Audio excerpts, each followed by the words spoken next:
travail qui dans le fond, fonctionne comme une espèce d'entre-deux perpétuel. C'est du dessin, mais c'est de la couleur. C'est de la peinture, mais c'est du dessin sur papier. C'est peint, mais c'est collé. On pourrait continuer aussi. Qu'est-ce qu'on voit, dans le fond, ici, hein? C'est-à-dire que, à propos de l'entre-deux, on a des formes. Ces formes sont extrêmement élémentaires. C'est vraiment un travail de réduction de la peinture à ses moyens les plus élémentaires. Qu'est-ce qu'on a ici comme vocabulaire? On a des points, on a des lignes qui sont tantôt verticales, tantôt horizontales, et puis de temps en temps s'arrondissent et se mettent plus ou moins à devenir serpentines et à gagner en dynamisme, en énergie, en danse, en quelque chose comme ça. On a des fonds qui sont peints ou non, mais qui sont très souvent, quand ils sont peints d'une manière qui pourrait paraître, je vais utiliser le terme délibérément, rudimentaire. On n'est pas du tout dans quelque chose de sophistiqué, on est dans une réduction de la peinture à l'élémentaire. En même temps, cette réduction à l'élémentaire, ça permet de voir justement sur quelle limite se trouve ce travail. Puisque avec très peu de choses, avec une ligne, quand elle est placée au bon endroit, c'est la question de la justesse, qui est une question qui m'est chère, tout à coup, un espace est instauré. Le blanc n'est plus plan, le blanc devient de l'espace. Pour dire que justement la grande force de la peinture, c'est cette capacité à être quelque chose en même temps. Et ce que je trouve très très beau dans ce travail, puisque je suis parti en me demandant pourquoi j'aimais ce travail, c'est que c'est un travail qui est à la fois extrêmement dubitatif. On voit, notamment ici, regardez ce fond qui paraît comme une...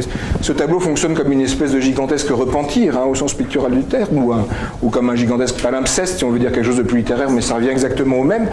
Donc il y a du doute, hein, il y a du débris, il y a du déchet, ce papier qui est à la fois peinture et qui devient sculpture parce qu'il est froissé, mais en même temps il est froissé parce qu'il est détruit, et tout à coup il y a la décision de l'accrocher, c'est quelque chose qui est vraiment dubitatif. Et puis il y a quelque chose qui est quand même prodigieusement affirmatif, aussi ici, qui est tout à coup, qui est en fait, qu'on est face à un travail qui est un travail de choix, choisir à un moment donné.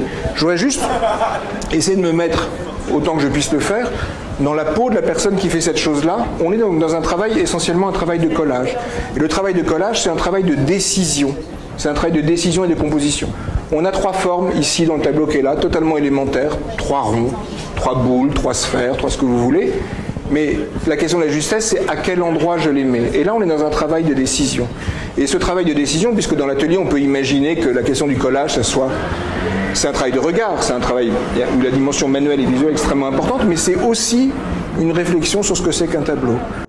Donc on est dans quelque chose qui est très élémentaire, très pictural, mais qui nous rappelle aussi la dimension profondément mentale de la peinture. On est face à quelqu'un qui fait de la peinture, qui défait sa peinture, qui doute de sa peinture et qui à la fin affirme par ce geste de collage, tout à coup, je décide que la chose est là et je la fige et elle ne sera plus jamais ailleurs. On est dans un travail de décision.